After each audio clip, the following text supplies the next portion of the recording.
O'zbek xalqi kutgan kun. Oyiga do'stlar 1.200.000 so'mdan. Maqsud aka, davleniya oshib ketadimi? Kuniga aka 40.000 so'mdan Kia Sonetmi? To'ppa-to'g'ri. Kia Sonet avtomobillarimizga kuniga 40.000 so'mdan, oylik to'lov 1.200.000 so'mdan 50 oy muddatgacha Andijonda ikkinchi rasmiy diler Kia Avto Spektrumimiz ochildi.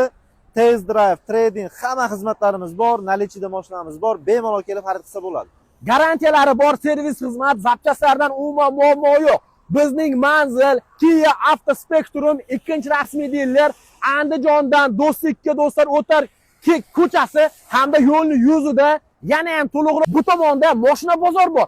Ko'rib turgan bo'lsangiz, shundoqni oldi Kia Avto Spektrum. Sizlarni do'stlar avtosalonimizda kutib qolamiz deganlar, bitta klass bosib qo'yishingizni tushmasin. Tan narxi qancha, naqd pulga yoki to'lovlari qanaqa, batafsil ma'lumotni pastda nomerlar turibdi yoki kommentariyada plus qoldiringlar, to'liq ma'lumot beringlar. Tarixda bo'lmagan oyiga 1.200.000 so'mdan kelib qoling do'stlar, olib qoling, layklarni tirsillatib bosib qo'ying.